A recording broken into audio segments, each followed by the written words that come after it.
Hello, I am Wesley the Wise of the West, and here is my quest.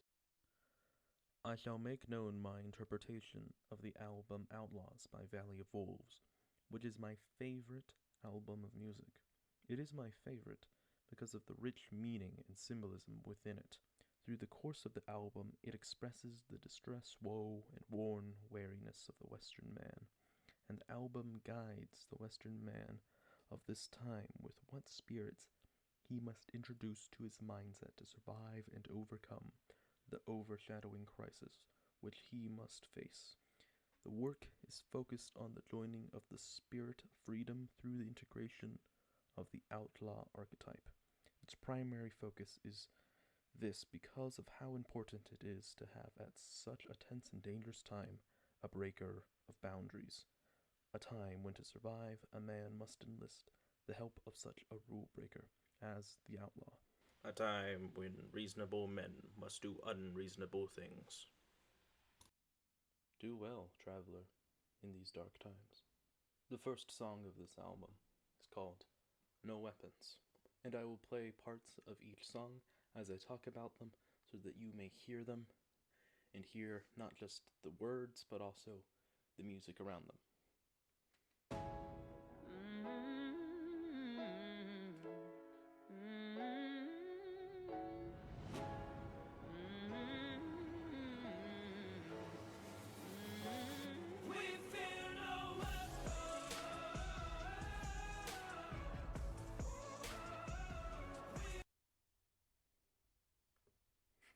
And there, the very beginning, it's a dramatic roaring up, and then a proclamation. We fear no weapons. It is a declaration that it doesn't matter if the people can harm us with this. We don't fear it anymore, because there's more things to fear than this. Greater things to fear than this. There's a cliff behind us, and swords in front of us. Might as well charge the swords.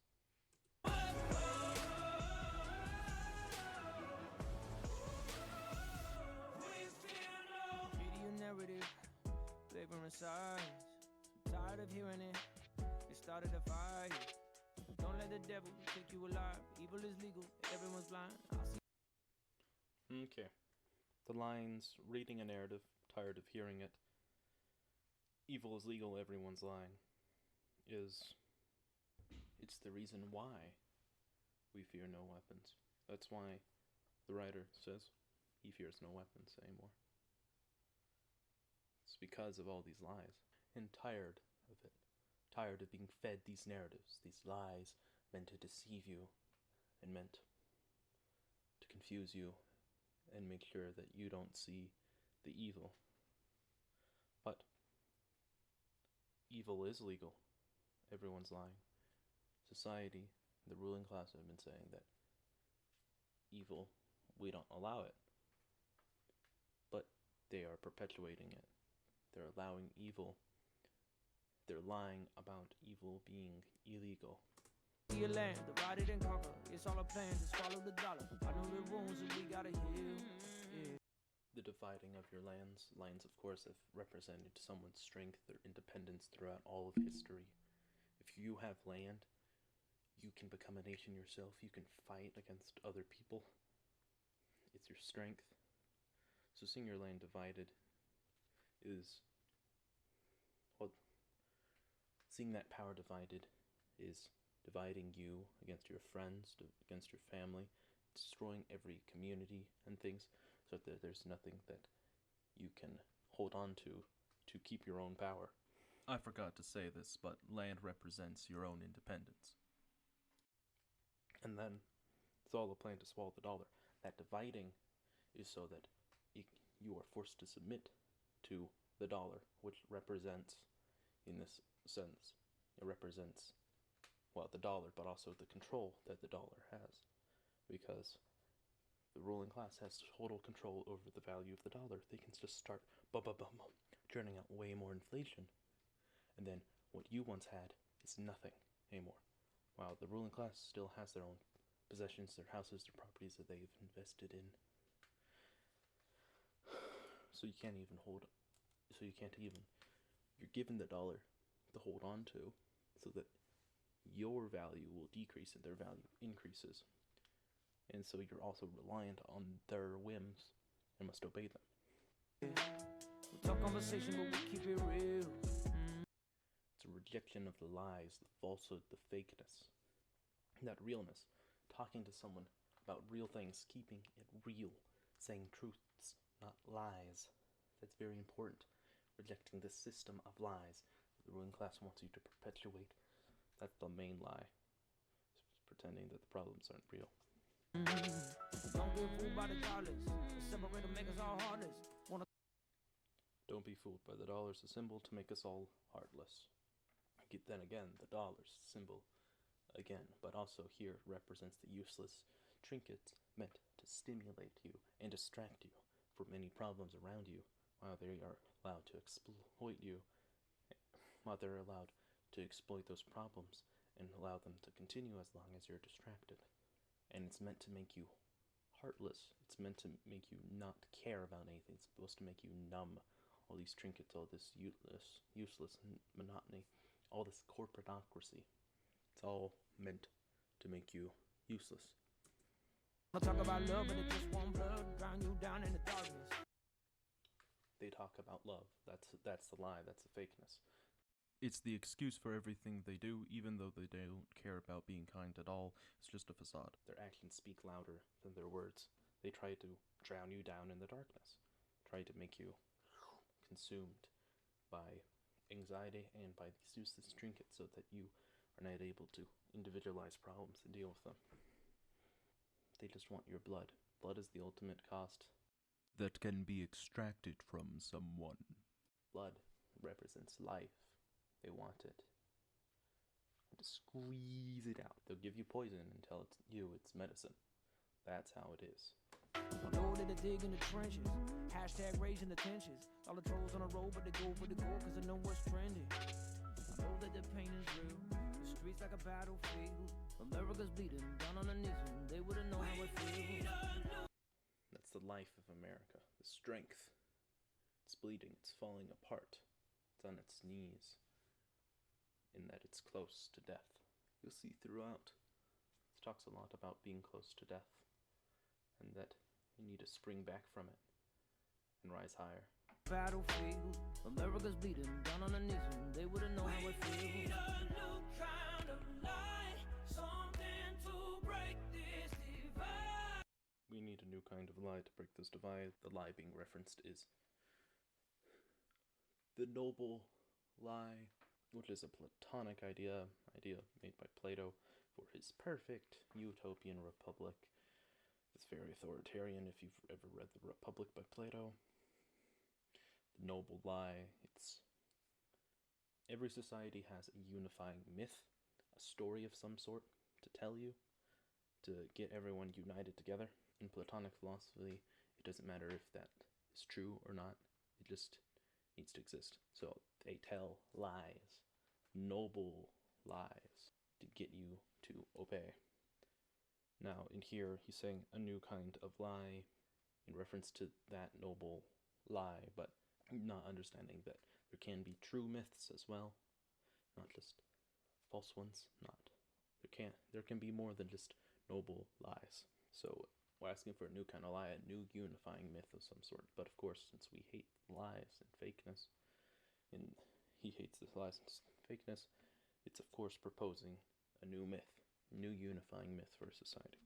The current false unifying myths we've been working under, the current noble lies, is everyone is equal, which is a mutation and a malfunction strain of the idea everyone is created equal under God.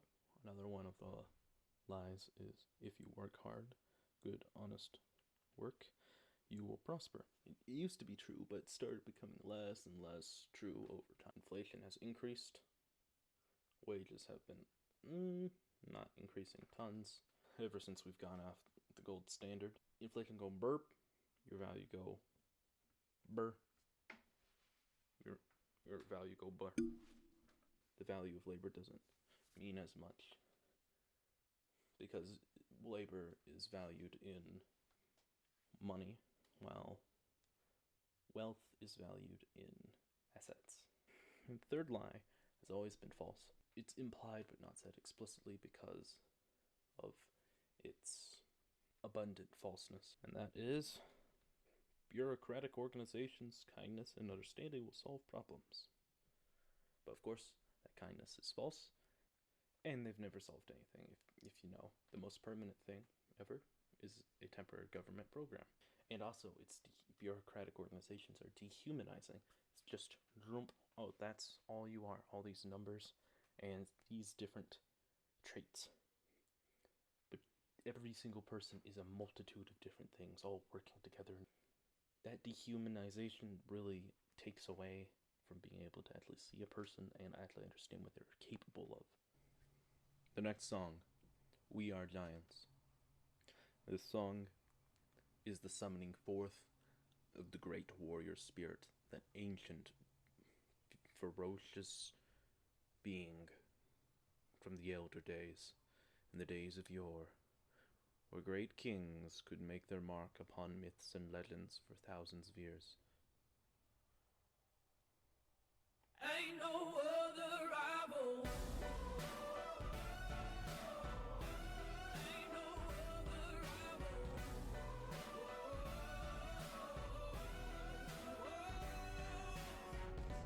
Fight the power and feed the hunger. There's no surrender. We rise and fall. And then feed the hunger. It's the hunger, the deep hunger, the bloodlust, and the desire for justice and vengeance, and the desire and hunger to set things right. There's no surrender, of course, being either fight or death. That's how it is. But we will conquer all. There's battle lines and the war ain't over. There's no defeat. We heed the call and we will That simple assuredness that we will conquer all is a clear indication from the song of this immense confidence and power and capability to conquer, to destroy, and that it's there, and that it's being brought forth from the void, being awoken again to fulfill its purpose. There's no defeat. Hear the call, stating that the battle hasn't been lost yet. It hasn't failed yet. The song is indicating that there's some people that have given up already, thinking that all is lost. Kind of like Denethor, the steward of Gondor in the Return of the King. It's lost! Flee for your lives! But then he's here, and he's Gandalf, and whacks him in the head and says, "Prepare for battle!" take it all. We will rise again. We will rise up. We will rise. We will rise above. 'Cause we are giants. And we will rise above the rival. Okay, so, we will rise again. Saying that there was a fall, there was a lessening of that power again. It's being brought back again. That conquering spirit that led to the civilization, our civilization, the Western civilization, exploring the whole world and settling across the whole world. Like, if you didn't know,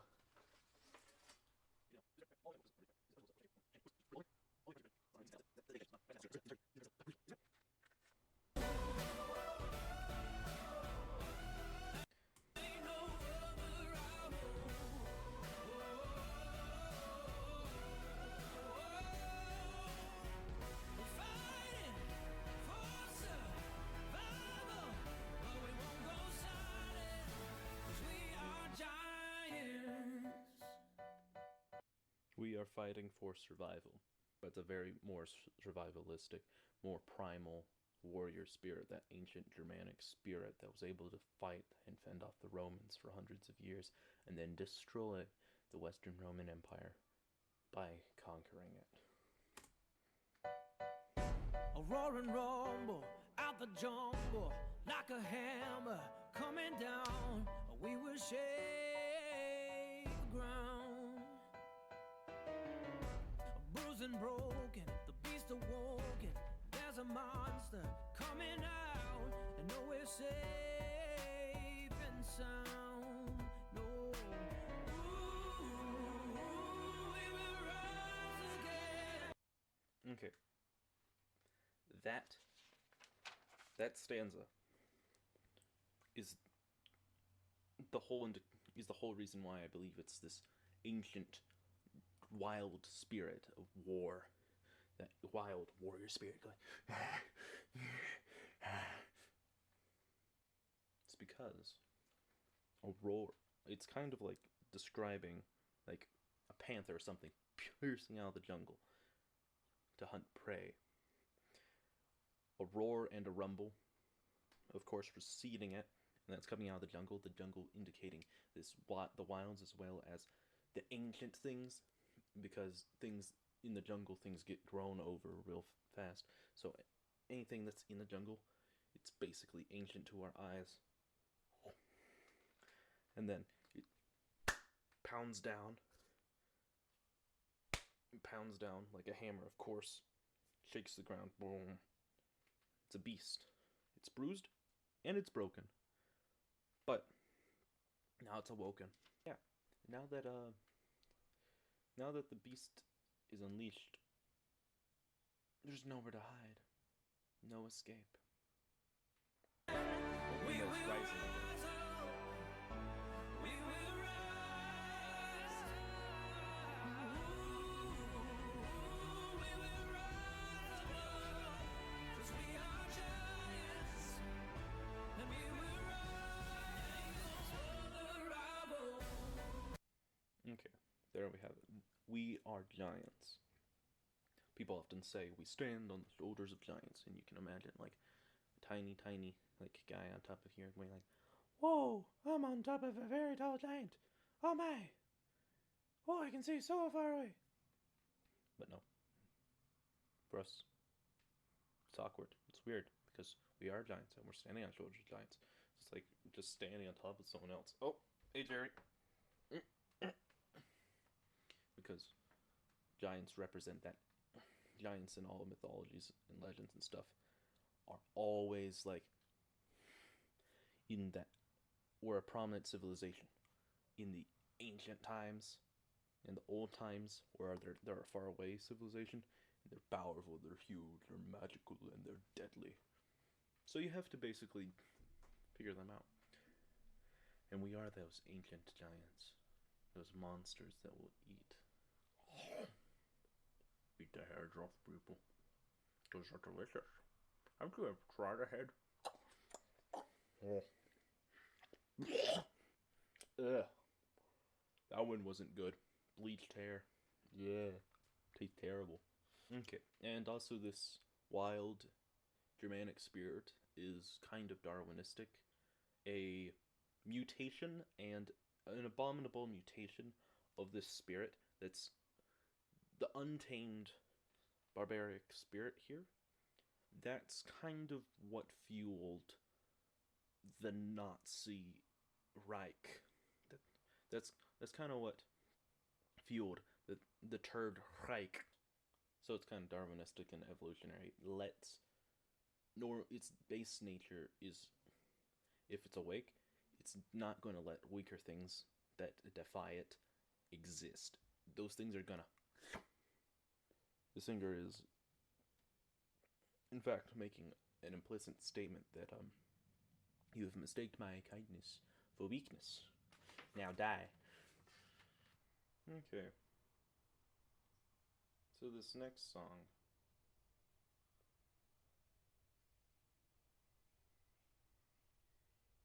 is the thing to temper the warrior spirit. The summoning forth of God coming forth in the hearts of men the memory of Christ and his lordship and salvation, to make men remember those ancient things, those things of old, broken down by the ages.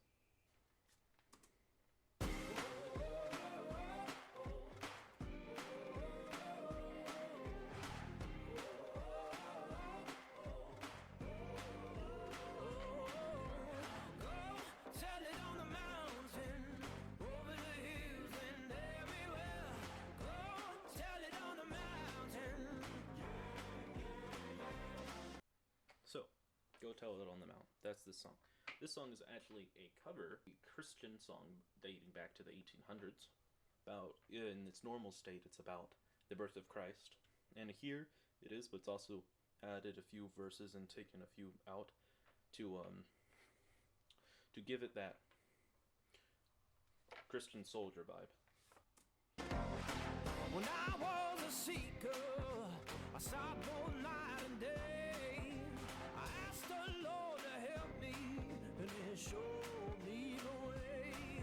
I said, go tell it on the mountain, over the hills and everywhere. Go tell it on the mountain. Purpose, meaning, those things have become shaken about in modern civilization, in modern society. This is a verse that was added in to the song. That's what the singer is stating here. That's what Will Champlin, that's his name, is stating here. When the Western man here, Seeking for purpose of life. He sought and asked the Lord, asked God, hey, what is it? What's up? What am I supposed to do? I need meaning. What's the meaning? And the Lord was just like, over there. Look there. I'll show you the way. That's the way. And then it says it has it in this way, that has the chorus being God's statement to him. Being go, tell it on the mountain, over the hills, and everywhere. And of course, tell it is in reference to the Savior's birth in the original song, and here it's also representing the gospel, and also implied, because of the rest of the album, that you can fight, you can have purpose as well while fighting. Because if you didn't know this, there's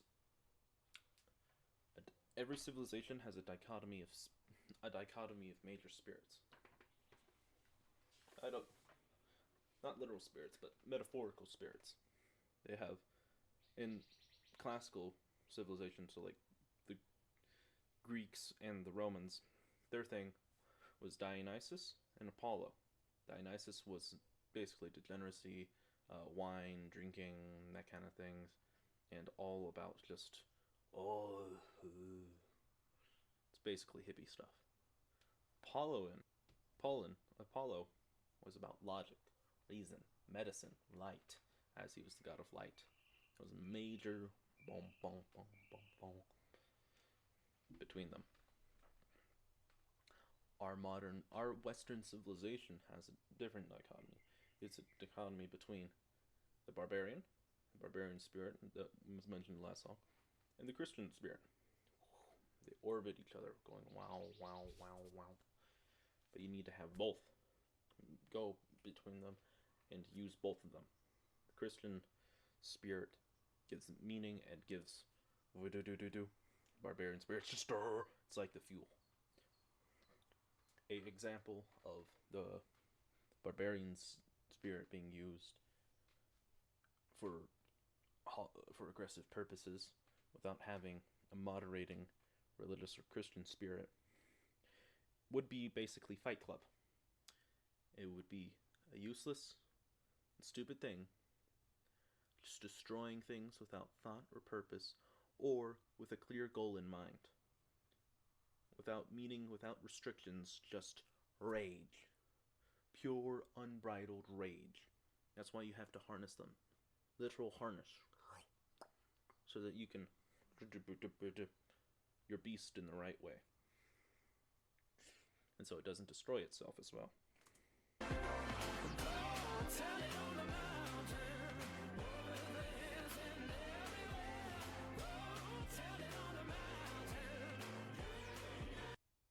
And also, the mountain itself also represents the power of God, because God talked to Moses on top of the mount, and it's also a symbol of the Lord's house, the temple. If you didn't know, Jerusalem, where the temple was, it was Jerusalem's on top of the mountains.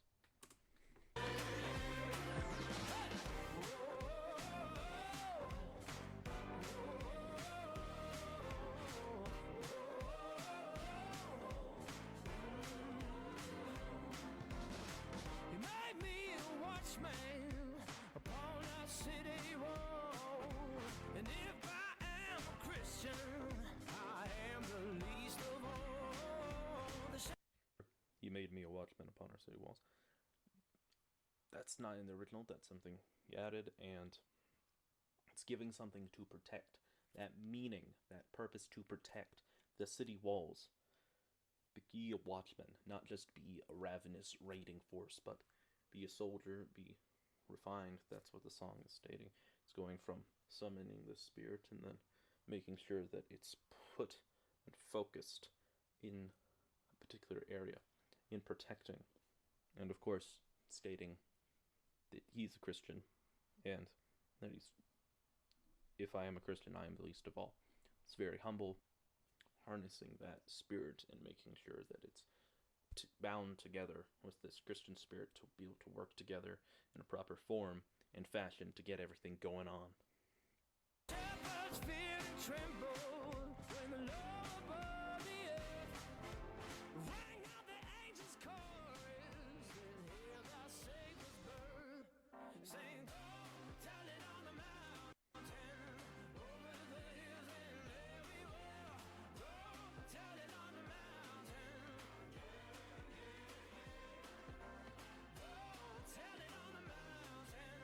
Also, they feared and trembled because the glory of the Lord is terrifying. It's not Mr. Nice Guy.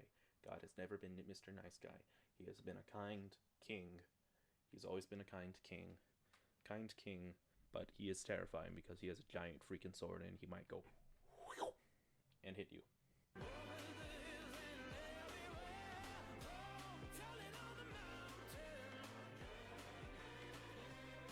The proclamation of Christ is also, he's going to redeem us, he's going to save us, he's going to have in my notes here in big capital letters, Christ is the original hell diver. Which theologically that is true. He dove into hell and rescued his boys. And he's also going to give a lot of bloody noses.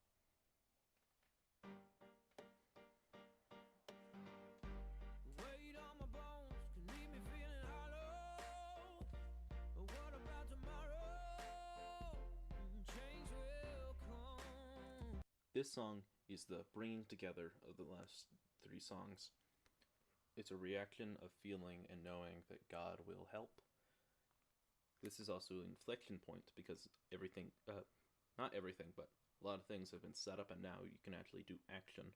We have been in the underworld already for some time, and now after looking at our state of grief and torture and pain and ruin indicated in no weapons, and after recalling our ancient and noble warrior spirit, that ferociousness, and together with being backed up by God and remembering our virtues of the overworld, of course, part of the hero's journey, remembering that good state while we're in the depths of hell.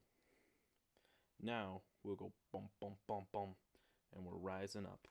First 3 lines is that weight on the bones, feeling hollow, that grief, that pain. Question in the second line: what about tomorrow? What's going to happen tomorrow? What's the future going to be like? Is it going to be worse? Is it going to be better? And then the answer immediately in the third line. Change will come. And if you're already in hell, then any change is basically good change. When you are rock bottom, there is only one direction to go. Up. So the reply is that even though there's these pains, it will get better, because now you've brought the things together to endure the weather.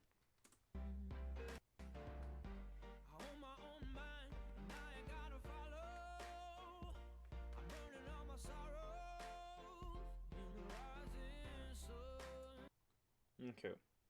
Burning all my sorrow, all that pain, that grief, that evil, it's being burned away, and it's being burned in the rising sun, in the sun. The sun, throughout the rest of the album, will symbolize the power, this righteous, good power. Together, the barbarian spirit, that ferocious warrior, and the Christian spirit under God, together, it's known as the night, and the rising sun. Rising has aforesaid been indicated as us. We will rise. It's that coming up. The sun is the symbol of the night power, of the power of the night, that holy warrior. I would like to clarify here, I mean night spelled with a K, which is knicht in the old tongue. And through the power of the sun, and of course the sun also represents the Son of God and himself and stuff, because that's the divine celestial power going giving life and light. It's like you're diseased, and then you just get out in the morning when the sun's rising, and it just burns away the disease on you. It's like that. It's beautiful. The sun also represents fire. Fire represents one of the two elements. It represents one of the two elements that can change the other elements. It's fire, which can refine things, burn things down, make things into their distinct parts, make them stronger.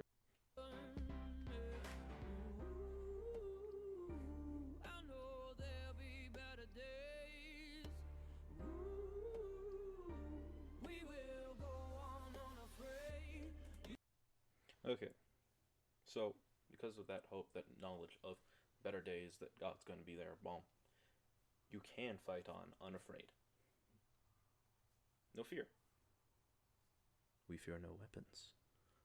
But not just because you're numb to the pain and you don't care anymore, it's also because now you know that there will be better things if you fight.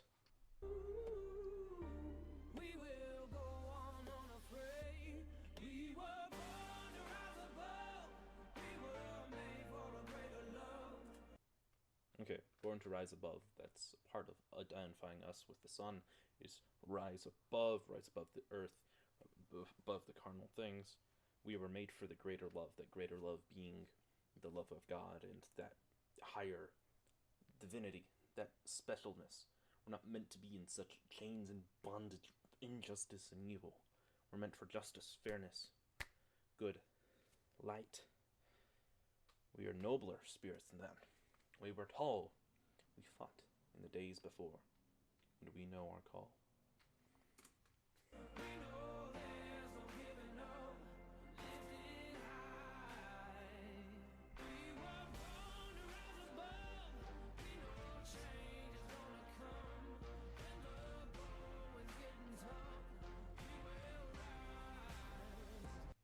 When the going's getting tough, we will rise, lifted higher.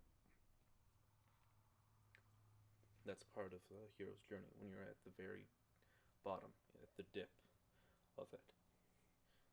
Then it's the toughest, but then you can rise again. You can come better. It's part of the resurrection process in the story. It's that coming back from the brink of death, or in Jesus' case, literal death. It's coming back, it's going and rising forth with more strength and renewed vigor.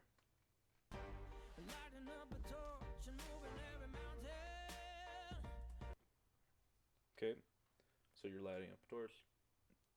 Torch represents truth, light, able to see things, discern things. It's also part of the power of the sun, yada yada. And then lift every mountain, of course, is just mountains are big, powerful, strong. Being able to lift a mountain, it's... If you look in Matthew 17:20, that's one of the examples Jesus gives of if you had a particle of faith, what you could move. You could move a mountain with mere word. It's a call to do the impossible. But all things are possible through the power of God.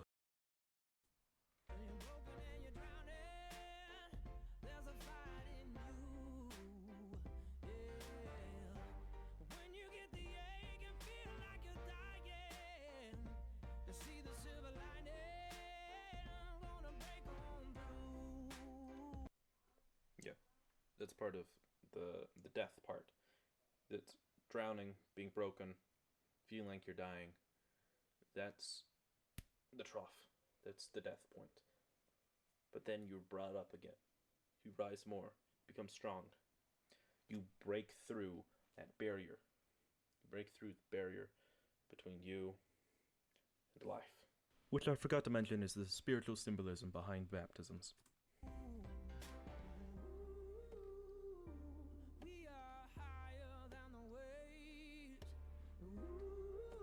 Of course, we are higher than the waves. Water represents chaos and challenges that can be thrown at you in the world.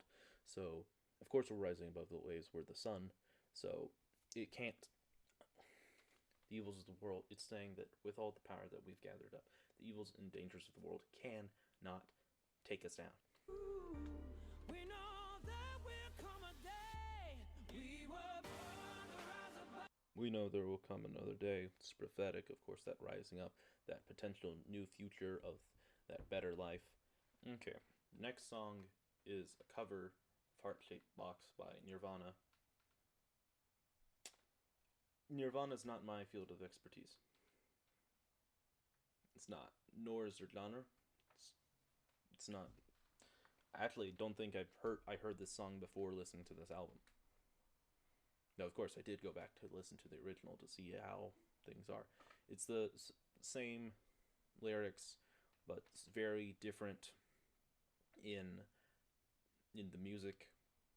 The overall thing in the original message is, and the original writer is, it's a song about an abusive relationship between the original songwriter and his girlfriend.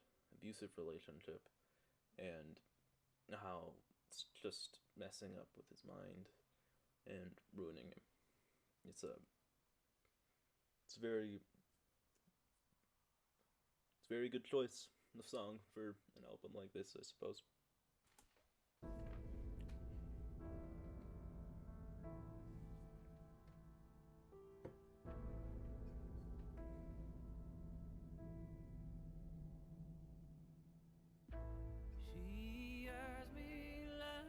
It's very solemn.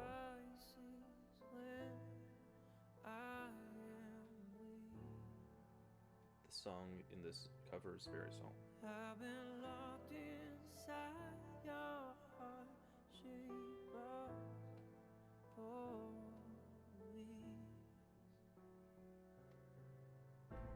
I've been drawn into your madness. I can't try. I wish I could eat your cancer when you turn back. I got a new complaint, forever indebted to your priceless advice. I got a new complaint, forever indebted to your priceless advice.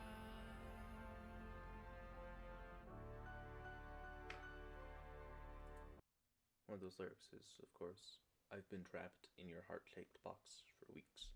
Let's break that down for a second. A heart-shaped box. It's heart-shaped. It's not actual heart. It's mimicry. It's a falseness of love, of affection, of care, and it's just used as a prison, used as something to use against someone. I don't understand everything that's in this song, but there's other places where you can learn more about the heart-shaped box, the song, and then, of course, the chorus. Perfect representation of the relationship between the bureaucratic class and the rest of Western civilization. It's bureaucratic class pretends like it cares, it loves, but it doesn't. It's just a prison, a trap, throws you in there, keeps you contained in it. And then the chorus itself is the abuser speaking. That speaking. It's, hey, wait, I got a new complaint. It's nagging. It's grabbing your attention, forcing you to look at them, and then forcing you to smile, and then they tell you, oh, there's another thing wrong with you. I want to make sure you know that there's something wrong with you. Nothing wrong with you, you know. You need a change. It's just so unfairly demanding. Wonders, yeah. Cut myself on angels' hair and baby. Like, I don't know what most of that just meant, so I don't know. Broken hymen of your highness, I'm left throw down your umbilical noose so I can Umbilical noose. climb right Using the relationship in a manner to kill.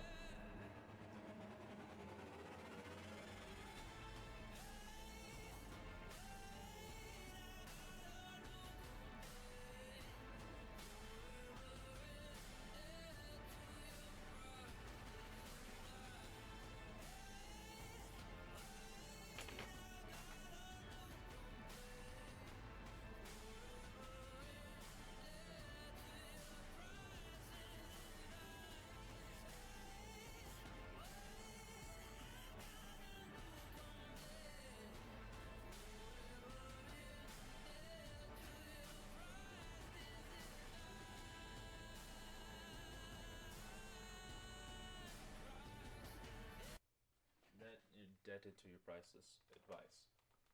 It's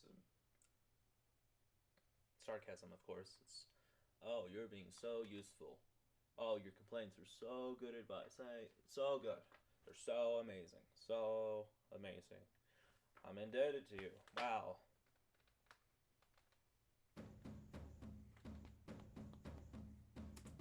Okay, this song is a bit more to the theme of, well, Outlaws. The rest of the song is the rest of the album's a bit more like this as well. This song's called "The Wicked." The rest of the song is kind of about the relationship between this maid knight and also the relationship of the outlaw that we need to have, and the dangers of the outlaw, and what you'll see.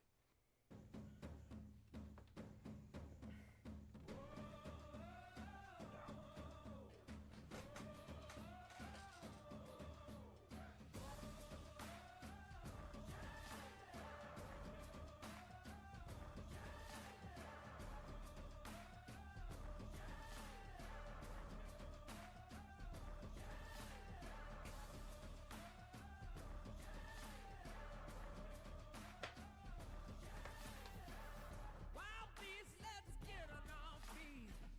March down through the blacked out streets. Let our horns out, show 'em our teeth. Working hard to do the devil's deeds. Come gather round our lips. The sinful and lawless. All the wicked and shameless. Okay, so this first stanza here, it's, you might be a bit confused and be like, Wait, I thought you were talking about like being Christian and righteous and virtuous a bit ago. I was. The thing about this is that we're summoning the outlaw so that we can deal with the established laws and rules, to be able to pierce them, to break them. That's what the album is about. It's about the getting the powers to fight a war and actually breaking things to be able to start it, to be able to begin it, to be able to break the laws established by the bureaucratic class, the unrighteous bureaucratic class. And to do that, you need someone who's outside the law. Anyways, this first stanza is actually about how the bureaucratic class looks at us. It's sarcastic slightly, but it's kind of embracing some darkness as well, embracing the shadow, integrating the shadow.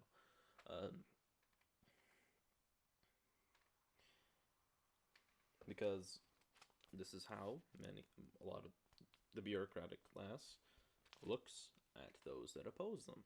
They think of them as wild beasts, as devils having horns and having evil teeth, doing the devil's deeds, even though they don't believe in religion things. And so,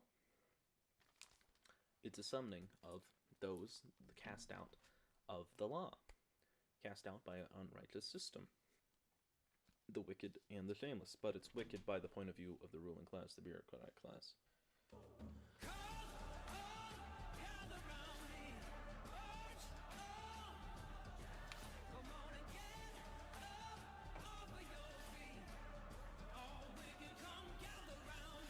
So yeah, come gather around me. That's literally joining the things. We've already integrated the warrior spirit. We've identified the problem. We've integrated Christian spirit. Now we're integrating the outlaw spirit, but the outlaw spirit's a bit more complicated. It's not a simple solution like having the Christian spirit to be able to tame it. The outlaw's a bit more complicated. You do use the Christian spirit, but it's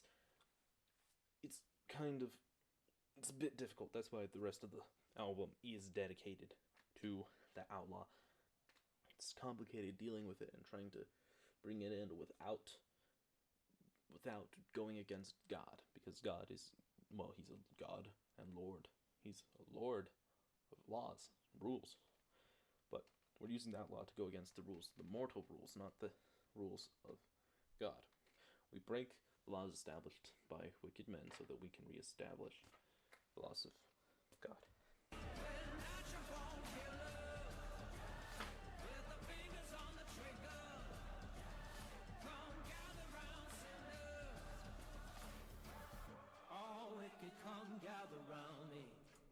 So, fingers on the trigger, natural killers. It's also a part of the demonopolizing of violence, because that's what gives the government power. So that's what's being advocated here in the song, is that the outlaw itself the outlaw needs to be integrated with him so that he can break the law. Well, he can break the law in that he's demonopolizing violence and be able to use violence while being fine with it. Calling out to other heartless ones, every evil daughter, wicked son. We won't stop until the dark is done. Our tribe is running with the rising sun. Rising up with the rising sun. That's showing that the outlaw wants to join with the power of the sun that I was talking about earlier.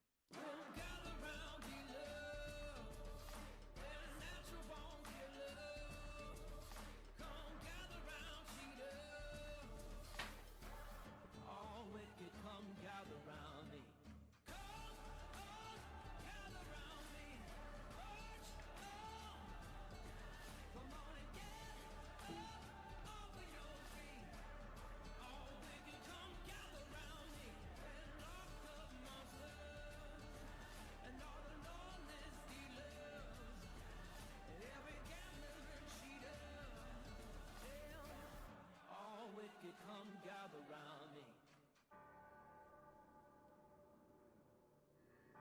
And then the bell tolls. All wicked come gather round me, come gather round me, come gather round me. The wicked come gather round me, come gather round me, come gather round me. I would like to apologize for the very low audio for this next bit. You'll likely have to increase your overall volume on your headset.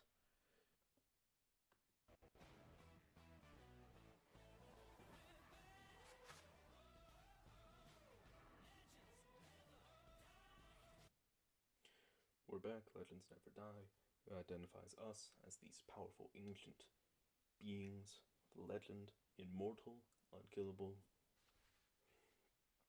and we're back.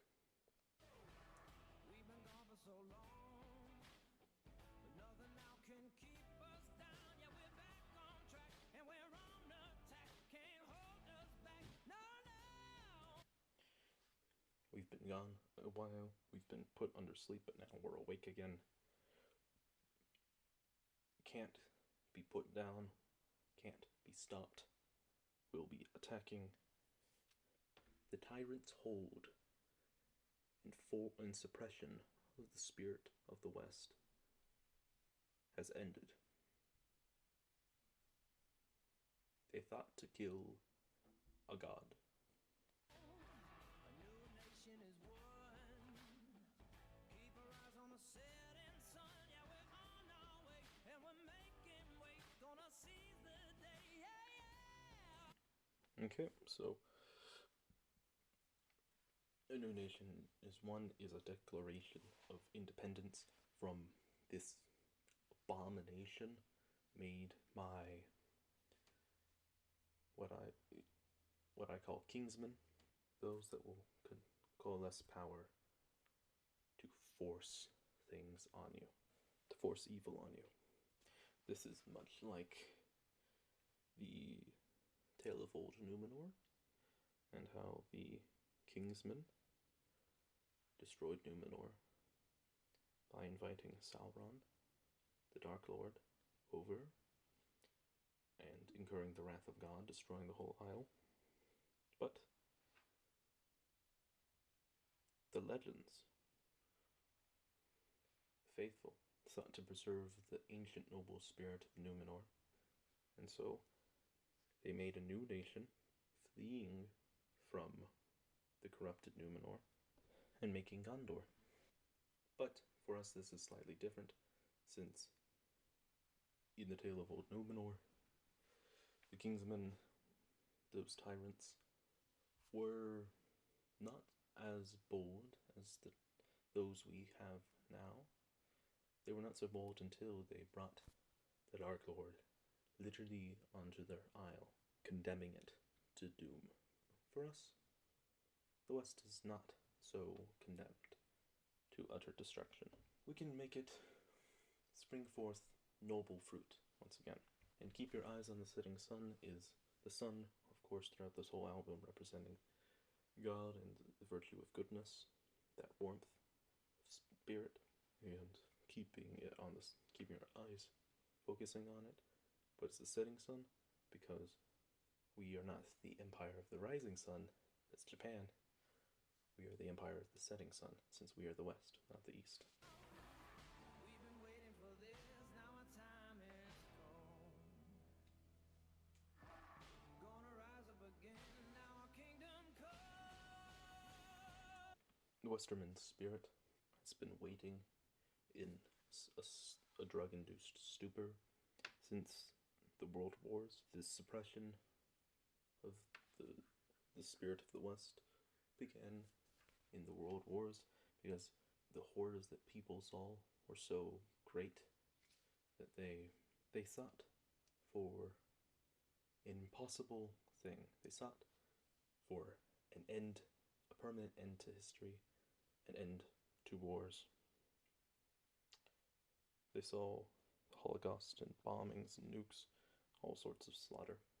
They thought to blame the spirit of the West and spirit of the nations for such evil, instead of just accepting that war is a natural part of life and existence. The 1920s and its degeneracy was a way to try to numb the initial pain, and it was a part of the first endeavor of weakening the spirits of these nations.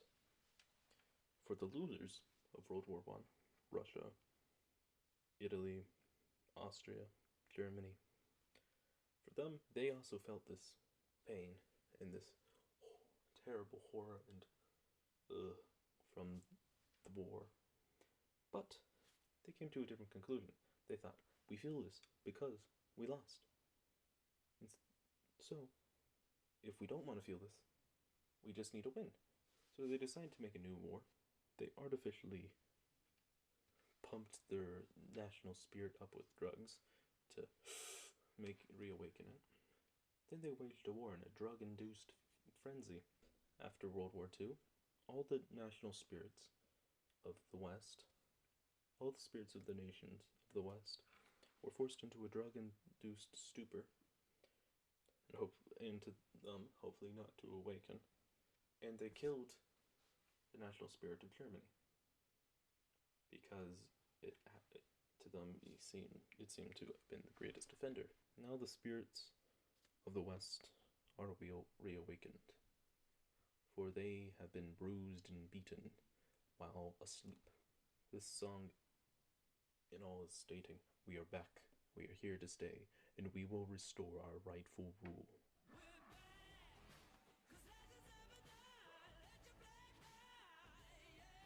The black lie is that legends can die, and that there is an end to history, that these immortal things that have been here from the beginning of time have come to an end. That is the lie. The age of heroes is not dead.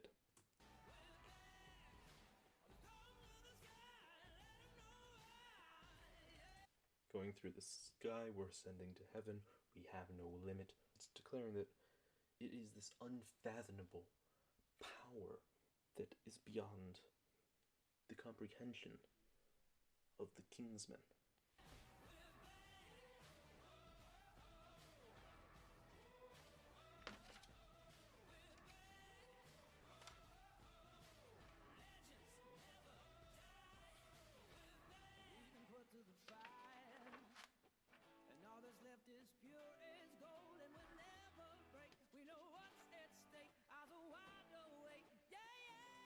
We've been put through the fire, that pain, that suffering, that punishment, and struggle reduces all weakness in a person, or the person dies. We've been through the fire, and all that is left is gold. Gold represents in alchemical philosophy, it represents perfection, represents ascendance, and also represents the sun, is the source of the warmth and power for this new nation. The Bible itself remarks God as a refiner. He shall as a refiner and a purifier of silver, and shall purify and purge them as gold and silver, putting them through the fire, making us better, taking out those imperfections, that pain and suffering. We accept it because it makes us stronger. And now we're ready, since we have been made better through hardship.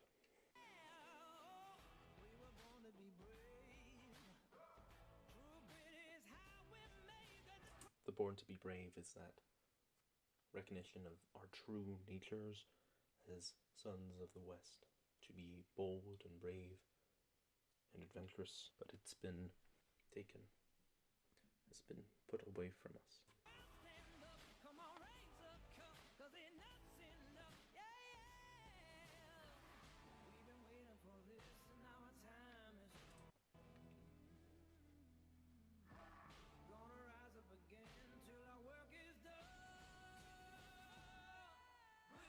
Okay, so this is a call to action, to stand up and raise a cup. It is often raised in toasts to commitments and bets. Enough's enough. It's done with the bullcrap. And now it's time. A full commitment to this work. Or in other words, rip and tear until it is done. Now, this song stumped me for a while after having listened to it. Heathens. It's the center of the album, and it's actually the whole reason why I've made this video. It has so much rich meaning and double meanings that I just had to talk about it.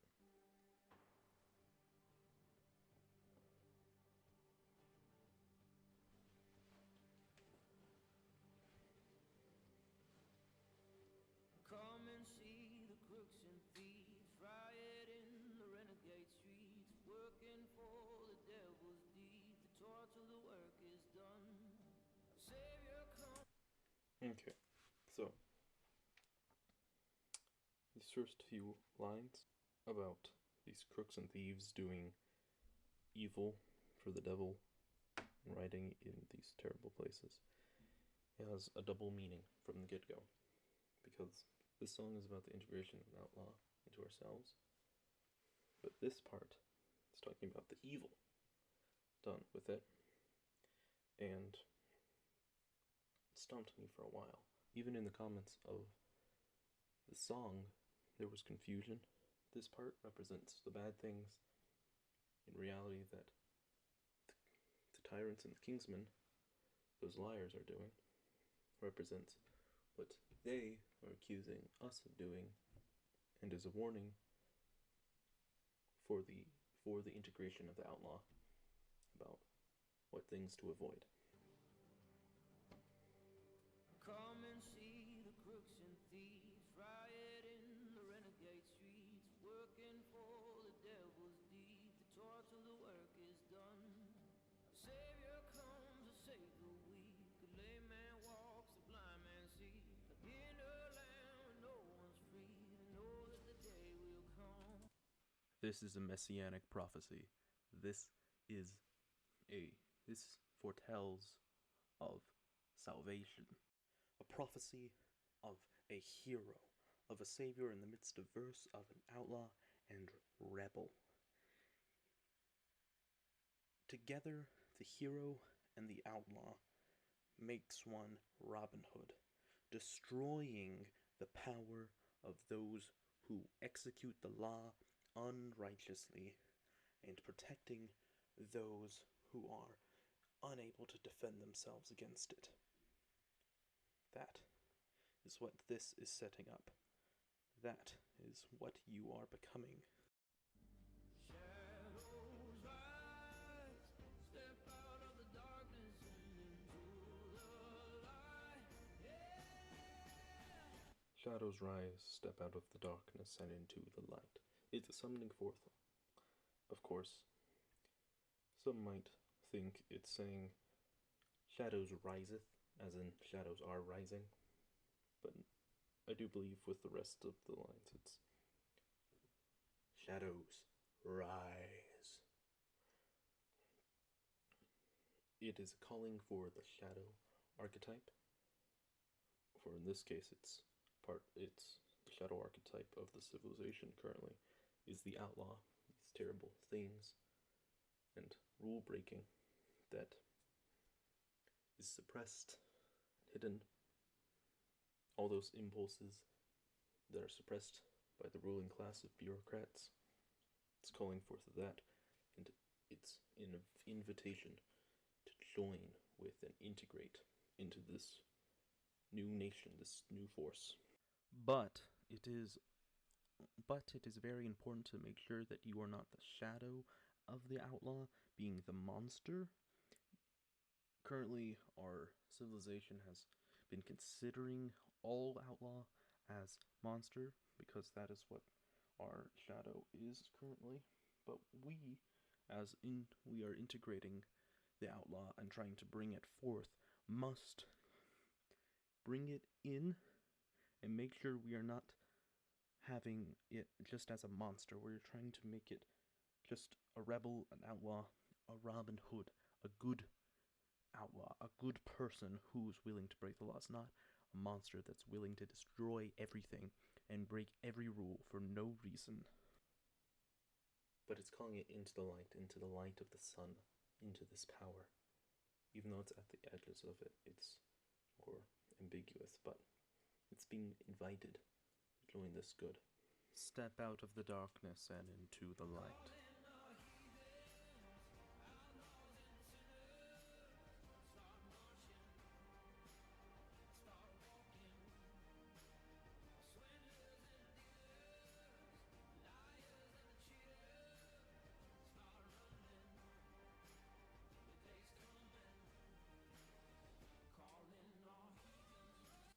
So here is the pinnacle of the song, the chorus here. It's very double meaning. There was even in a comment under the public posting of this song a wondering of, well, it's calling out all the outlaws and the sinners, the heathens. Is it calling them out as in you're calling in out a compatriot to come join you, or is it a threat? Is it calling out those who are your enemies, those who are outlaws, heathens, to step out, start walking, start marching? Is it start marching like we're marching together as an army, or is it start marching as you're a prisoner now? Get moving. Start walking. Start running. I do believe it is both. It is both a calling out to have this breaking of the law, this rule-breaking aspect of character to come with us into this force so that we can break away from the corrupted nation and make this new nation. But it's also a calling out to the bureaucratic class and the kingsmen, calling out them to be prisoners, calling them out to start walking, to start marching. Because what they call us, they truly are. It's called psychological projection, and they do it a ton. They're not just liars, they're cursed liars. Now, the line, your day's coming, that has two meanings as well. Again, it's either your day's coming, you will rise forth, you will conquer, your day has come, your day is coming to rise up, be powerful, and to be successful. But also can have the meaning of your day's coming, as in the end of your days. Your day to die is coming. So of course, it seems that that's the day of success. The day of success belonging to the rebel archetype that we're summoning forth and joining in with us. But the meaning that it's the end of the line is going to those who are the evil ones. We are calling ourselves heathen in rejection of what they say, because we all know that they are liars, but they'll keep pestering their lies and trying to throw it at you. So accepting their language and using it, as long as, because we know it's their language and their language is flipped, it makes sense still. We use our so it's double-tongued here, so we're using our actual language when we're referring to them in this, but we're using their language that refers to us.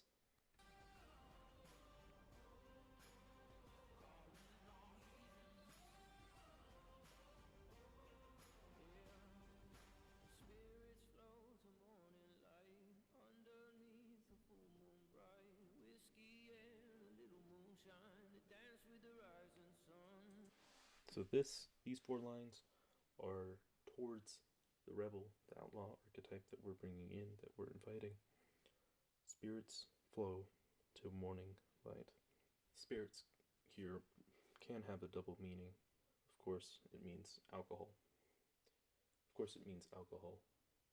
Spirits, it's drinking. that, which of course it's about its rule breaking and its unconventionalness, but it's also spirits flow to a morning light. It can also be that it's communing with spirits, that they're flowing in and out, and that they're having this, that the outlaws having this inspirational, this moment of being inspired, communing with spirits. Now they're doing this under a full moon. The moon is the symbol for the outlaw here. The moon shows the light. It shows the things, it sees the things, but it is not like the sun. It does not destroy the darkness. It shows light so you can see in the darkness instead of destroying the darkness. Because you need darkness a bit. You need to have that edge of the light to be able to do more, to have the full integration, the full capability and powers. But the outlaw here, he's doing his deeds in the light. For all deeds done in the dark shall come to the light. He's doing his things in the most light you can during the night. His home is the night, but he's doing it in the most light-filled way. Dance with the rising sun. The sun is not necessarily a symbol, but he's dancing with it because he decided to join with it. The moon, in alchemical philosophy, the second highest metal, just below gold. The moon is associated not with gold, but with silver. It represents reflection, introspection. That's honestly why this song is so multi-layered, is because you're seeing not just the mirror, but you're also seeing beyond that. Seeing yourself and seeing the background. Because it's very thoughtful and introspective. The wicked ruled a lawless land, wash the blood off from their hands, scheming with evil plans, but justice soon will come. With these lines, it's not second person or first person, as all the other lines have been so far, that have been talking and calling to someone, or have been talking about ourselves, talking about oneself. It's talking about someone else. It's talking about these kingsmen. It's talking about talking in third person, because it's talking about the actual, truly evil people. And justice soon will come.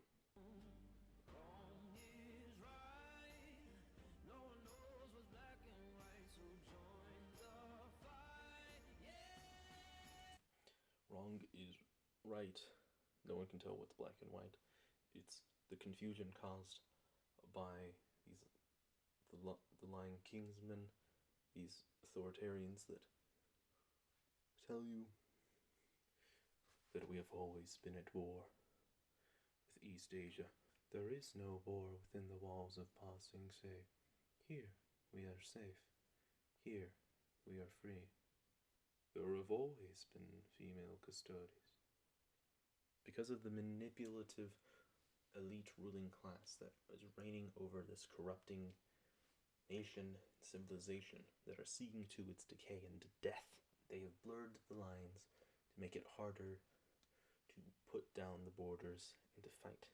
They say you're bad, but all they say is confusion and mixed up lies. So, join the fight. You know it's right. Join the fight. Be noble. Use what you have, that rebellious strength, and join. Join with this which does observe truth.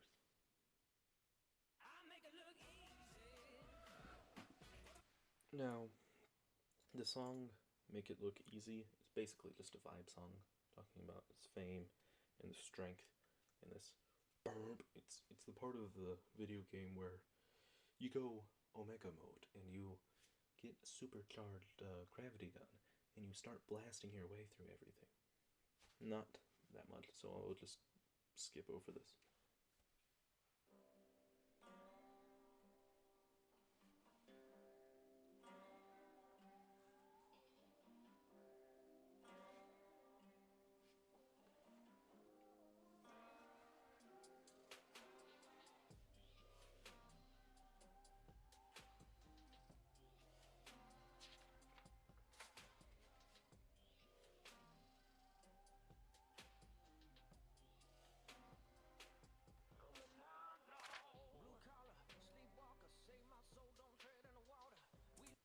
Okay.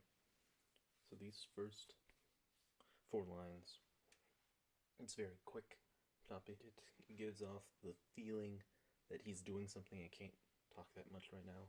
He's just giving quick few statements, commands. Just very bare bones, which of course gives us the straight truth. Simple concepts given out quick and easy. What is he? Blue collared. What does he do? He sleepwalks. Of course, means that he's a sleepwalker, which means he goes on in these imaginative states that are yet active at the same time, sleeping while walking. It's quite powerful. An imperative sentence: save my soul. Now, that could be a command to himself: save my soul. Like, save my soul. Gotta figure out how to save my soul. Or it could be that he's reaching out and asking for God, save my soul. But from the way he says it, it sounds like he's going more like, save my soul. He's more of telling himself to try to figure out how to save his soul. And then, don't tread in the water. He can't be slowed right now because he's doing something. He's active. There's things to be done. He can't rest. And the water represents this chaotic potential. Entering that chaos and imagination does make you more dormant and makes you stop. But he cannot stop right now. He has things to do.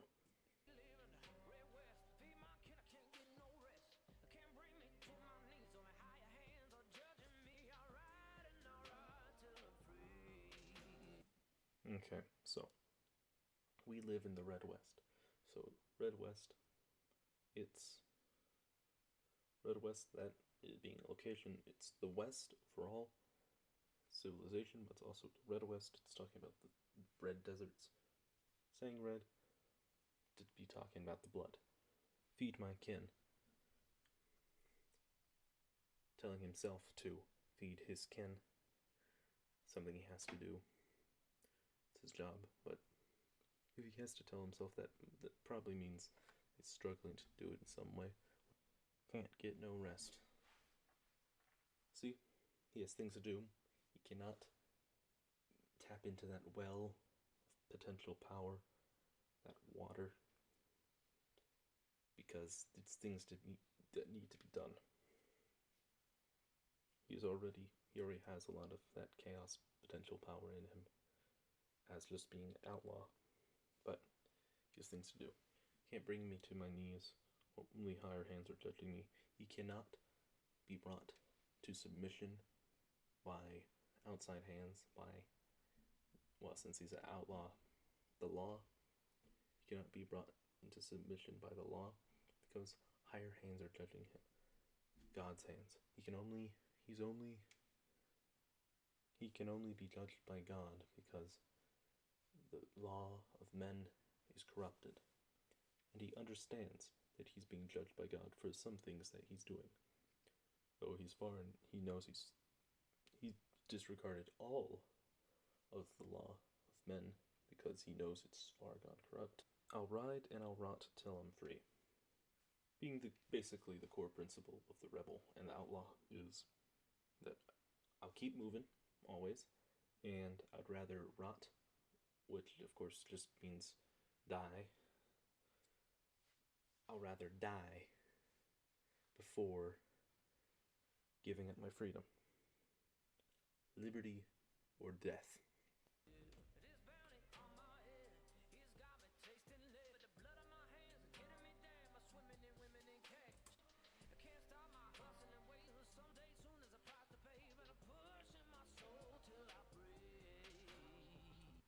The lines, "This bounty on my head has got me tasting lead, but the blood on my hands is getting me down.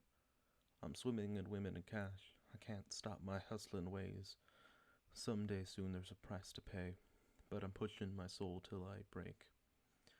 These lines is just an immense feeling of stress and overwhelming. he is being overwhelmed by the amount of things coming at him physically and guilt-wise. He feels like he's doing bad things and he doesn't feel like he can stop them, and he's feeling like he's getting pushed around even for the good things that he's not doing. So everything is just a cataclysm of horridness. Now, in my notes, I put down on this page why we need the integration of the archetypes of the warrior, the saint, and the outlaw all together. Is that the warrior for the strength to fight, and the saint to, of course, restrain and keep everything to actually have meaning and purpose and not to be destructive and meaningless.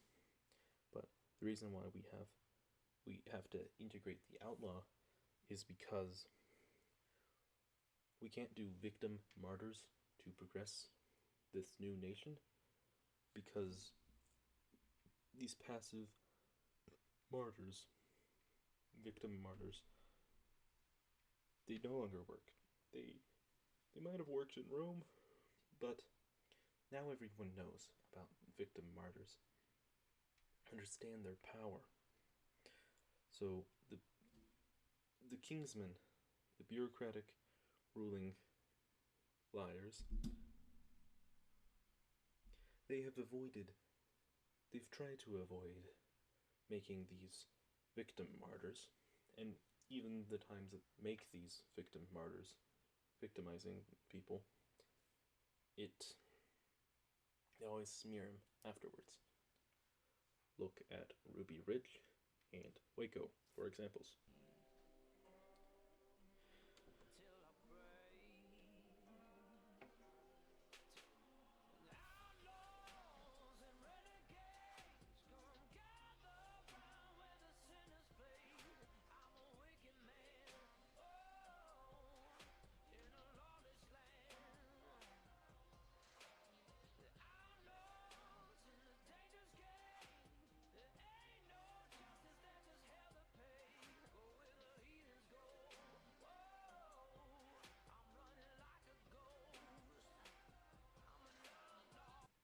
He summons the outlaw we're following, summons all the other outlaws and renegades to where the sinners pray, which is where they express some virtue and remorse for what they have done.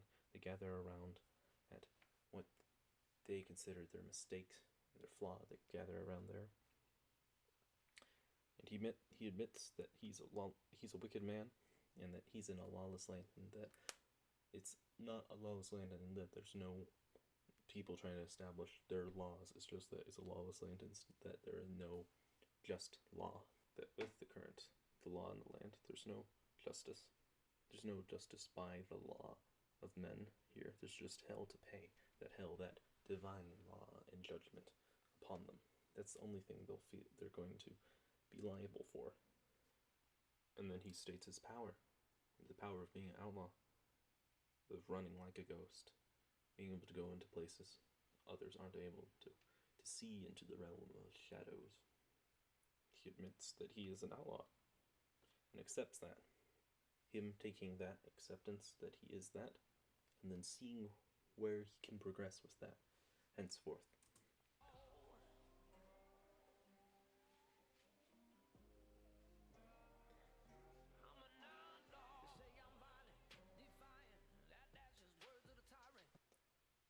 Tyrants try to slander him by saying he's violent and defiant, but he just accepts that as those are his virtues, his powers, his principles. But using them as insults don't really have any more power when it's coming from the tyrants, because their words have all become hollow. They've all become hollow and void.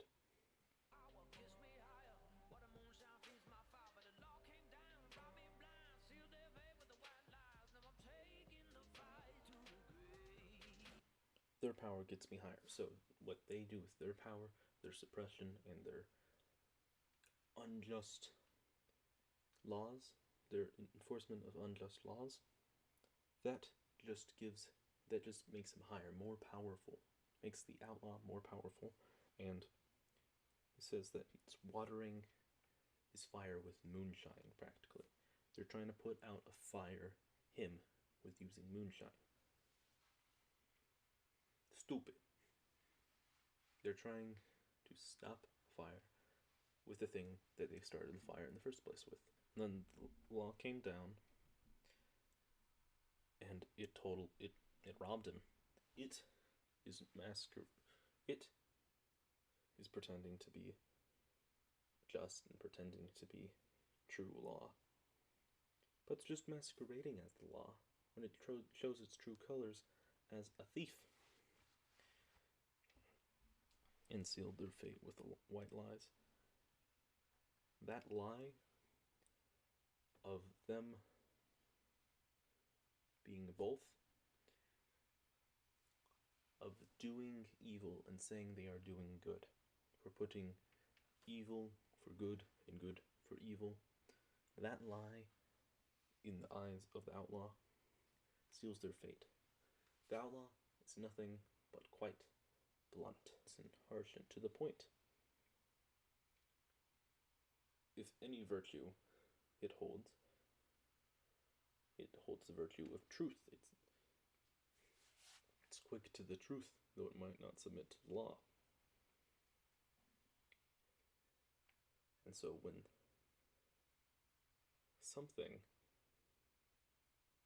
one lies with a white lie, a lie that they say is for your own good, because you can't possibly understand.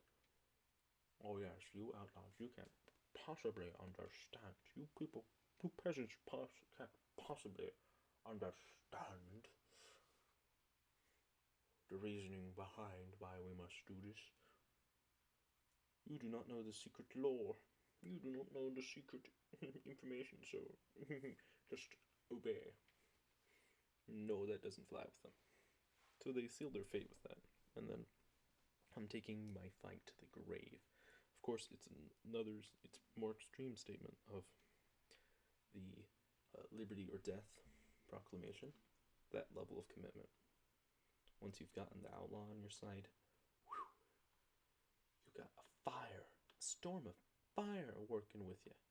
And it's going to either burn the whole city down, or it's going to die in a blaze of glory.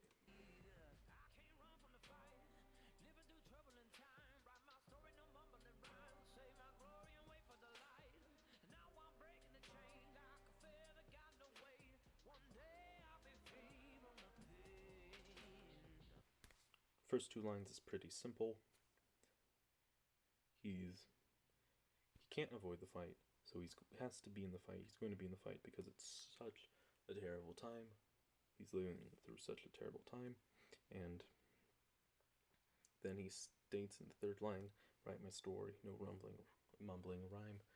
He's telling us to tell his story because he expects to die. But he wants his story to be told, to remember.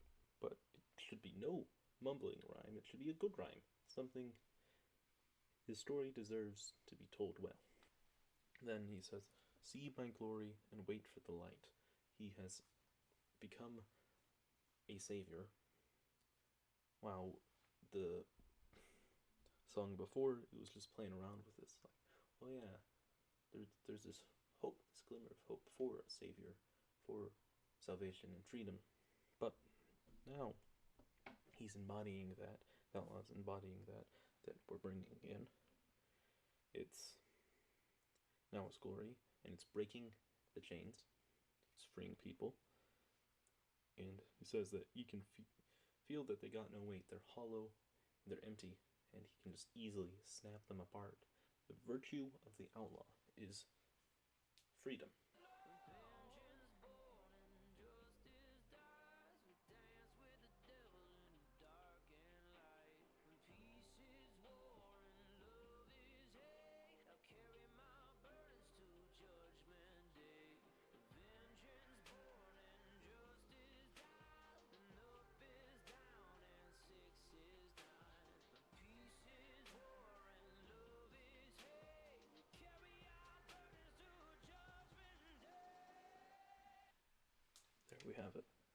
vengeance is born as justice dies.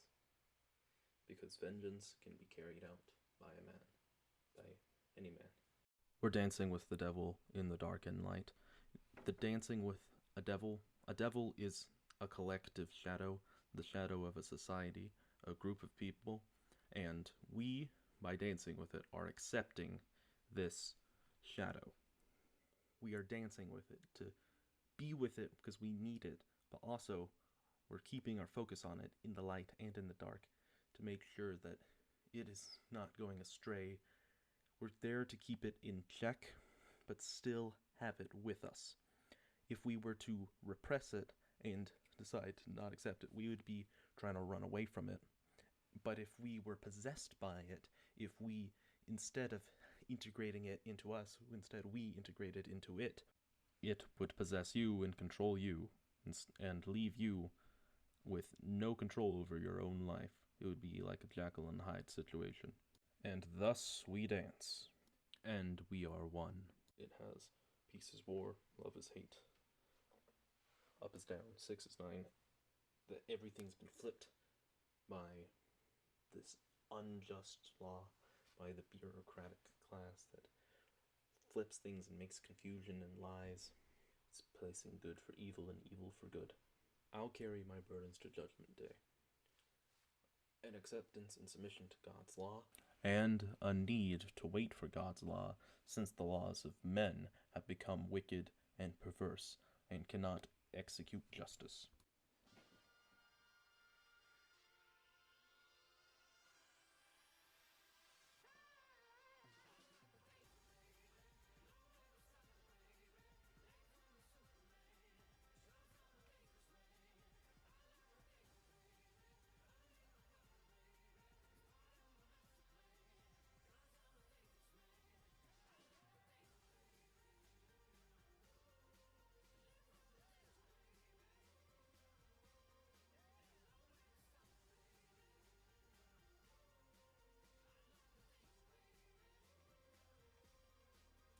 These bits, it's just that he's now smart and dangerous.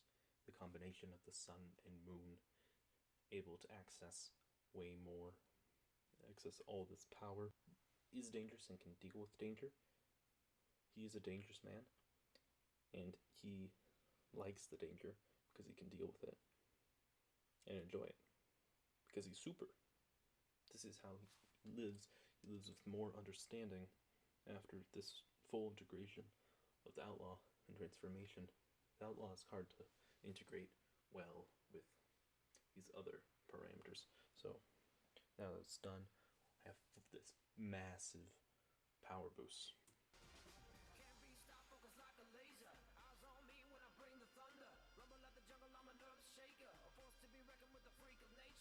Focused like a laser, cannot be distracted. It's full power on with the power of the sun and the moon, with that light going brrr, wow, wow, wow.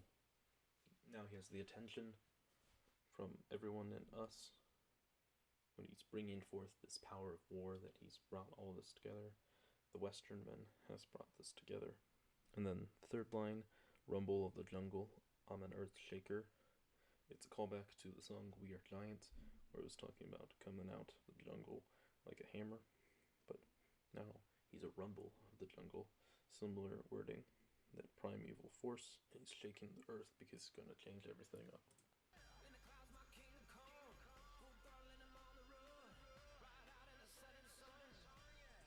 In the clouds my kingdom come. The new nation, that new realm, that new kingdom is being established now, and now it's being established, you're continuing forth and riding into the setting sun. It's a narrative close for the first arc. It's in the kingdoms in the clouds, so it's from heaven, it's divine, it's righteous, and is biblically inspired here. So it's all that righteous Christian hope and making of Zion.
being a trailblazer. So he is showing a new way.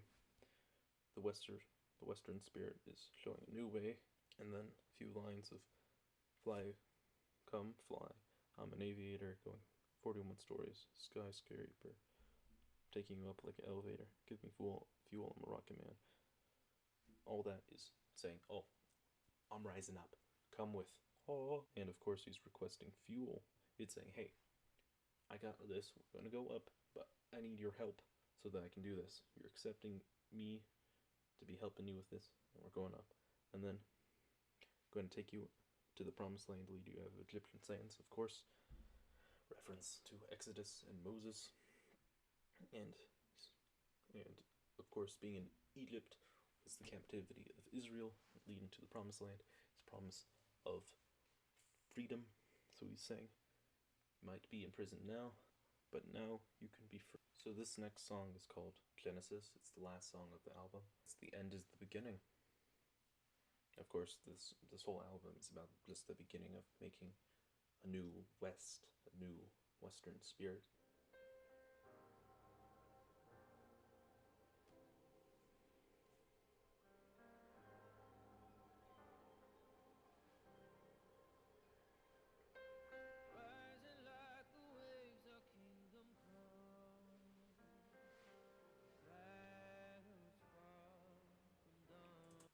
The kingdom is rising like the waves. The waves, of course, are from water, and water represents is the element of chaos and potential. So, and renewal and birth. So, as we're rising up from the waves, we have all this power of change coming, and the battle's far from done. Saying, of course, a lot more fighting to establish the kingdom of the West.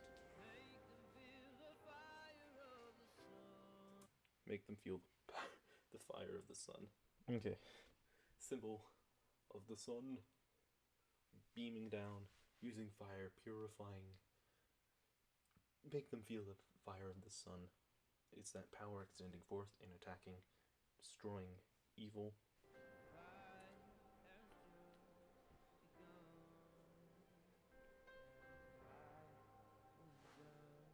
Of course, the fight's just begun. That's why it's the Genesis, the beginning.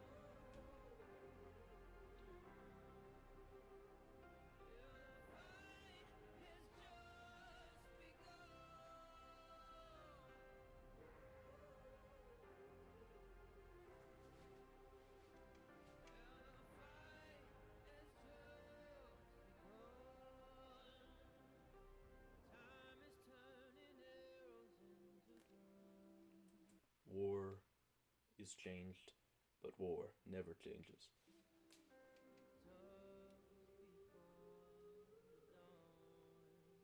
The dusk before the dawn. It's, of course, talking about the darkest moment before the light. It's just the moment before the resurrection, this point of tension in the hero's journey, where the hero is in the most dire straits, as one might say we are now, and then is brought back to the light and brought even more powerful, more refined through that struggle.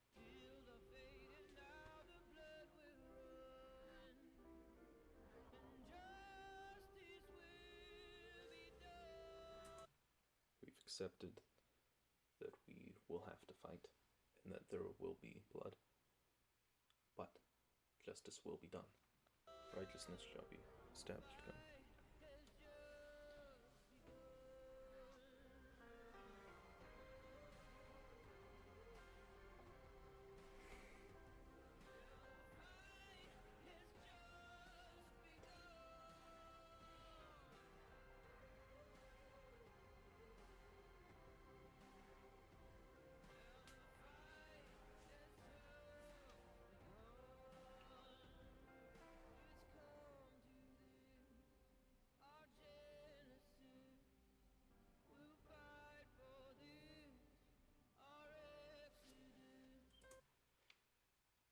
It's come to this, Our Genesis will fight for this, our Exodus.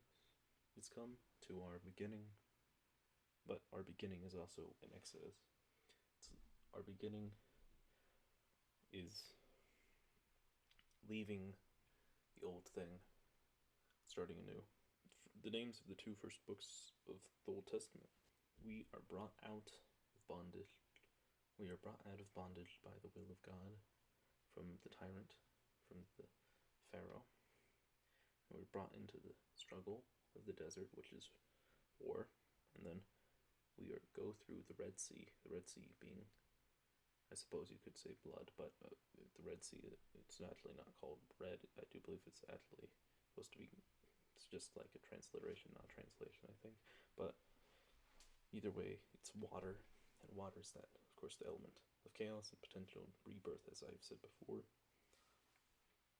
And the nation becomes renewed, it becomes baptized. Israel became baptized, metaphorically there, became a new creature, a new people, no longer bound to the things of Egypt. So, there you have it. The psychological and spiritual instruction manual on how to come through coming crisis. The things you need spiritually and mentally for the coming crisis, what you need to bring in together. You need to have that reawakened warrior spirit that has power untamed, and that ancient power that allowed one Viking warrior at the Battle of Stamford Bridge to hold off all of the English soldiers while his comrades and friends were able to withdraw and retreat. He was able to hold them off for so long that the English soldiers had to literally come under the bridge that he was holding by himself and stab upwards to kill him. And then you must have the Christian spirit, the spirit of a saint, and reverence towards God, to know what you're doing and to have meaning to it, not to just be a reckless, dumb beast. How Fight Club had men yelling into the void instead of planning for a future. Instead of just tearing down and destroying out of hatred, like in Fight Club, it's building something up, something new, a vision under God, reverence for his laws. And then the most complicated thing, the bringing in of the outlaw, to be able to break the rules, to seek freedom. Now, most Americans and many in the West already have that liberty or death mentality, but they aren't willing to take actual action. With this, though, this album, Outlaws, it's a full demonstration how there's this mistreatment, misjudgment, pain, suffering being thrust upon the men of the West, and how must beat the Kingsman, awakening your warrior spirit and your Christian senses, and then embracing and carefully integrating the Outlaws mentality. Now, if you would like to argue with me over interpretation, I would like to politely inform you that it came to me in a dream, so your argument is invalid. And besides, even if the writer did not intend all these meanings, he used the symbols, conscious of it or not, in communicating this message through these symbols in his art. Farewell in the fires of war.